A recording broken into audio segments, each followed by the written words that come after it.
The Battle of Honeywine was one of the most intense and game-changing conflicts of the Dance of the Dragons, the brutal civil war that tore Westeros apart.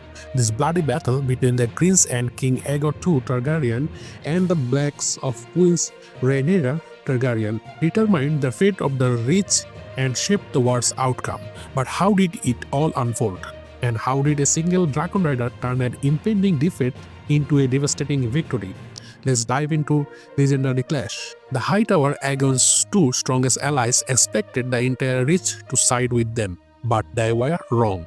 Key houses, including Caswell, Rowan, and Tarly, declared for Rhaenyra, splitting the region. Even some of the Hightower's own vassals turned against them. As a result, instead of swift campaign, Lord Ormond Hightower found himself locked in the constant skirmishes. Unable to march north to reinforce Aegon's force, the Blacks, led by Alan Tarly and Alan Beesbury, waged relentless guerrilla warfare, striking supply lines, ambushing scouts, and setting fires. This war of attrition sustained the Hightower's advance for months. By 130 AC, the war had reached the breaking point. The Black assembled a massive army under Lord Rowan, moving to crush Ormond Hightower's forces, who were already battered by months of raids. Hightower made a desperate decision. He stopped his advance and set up camp along the Honeywine River, hoping for reinforcement from King's Landing.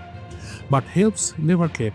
Aegon II was badly wounded. The Prince Aemon Targaryen ignores his place, taking the mighty dragon Vhagar north instead. Suddenly, two Blacks' armies attacked from the front and the rear. Catching Ormond's forces in a deadly pincer move, the Hightower's army was crumbling, and the deceived Black victory seemed inevitable. Just when all seemed lost, a shadow loomed over the battlefield. Prince Daeron Targaryen arrived, riding the Blue Dragon, Essarion. The young prince led a devastating aerial assault, raining fire down on the Black forces. The once confined Rowan, Tarly, and Beesbury were thrown into chaos. Tom Fowers, the bastard of Bitterbeach, was cut down.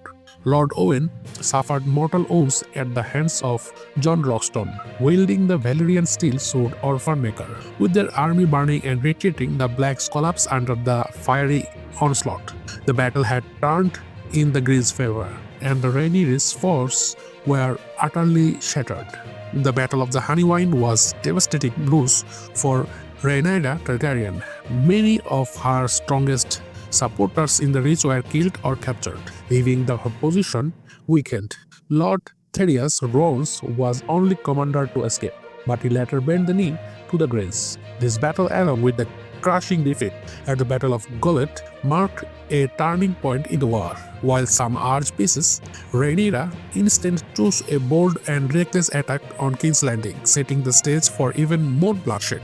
Meanwhile, Dragon Daeron Targaryen was hailed as hero, earning the title Dragon the Daring. He was knighted of the battlefield by Ormond Hightower, wielding the legendary Valyrian steel sword Vigilance. With the Blacks in Reach broken, the Hightower forces marched north, eventually leading to the infamous First Battle of Tumbletown, one of the bloodiest clashes in the war. So what do you think? Was Daeron Targaryen the true hero of the Battle of the Honeywine? Or could the Blacks have won if they had their own dragon support? Let us know your thoughts in the comments. Like and subscribe for more epic Game of Thrones and House of the Dragon content.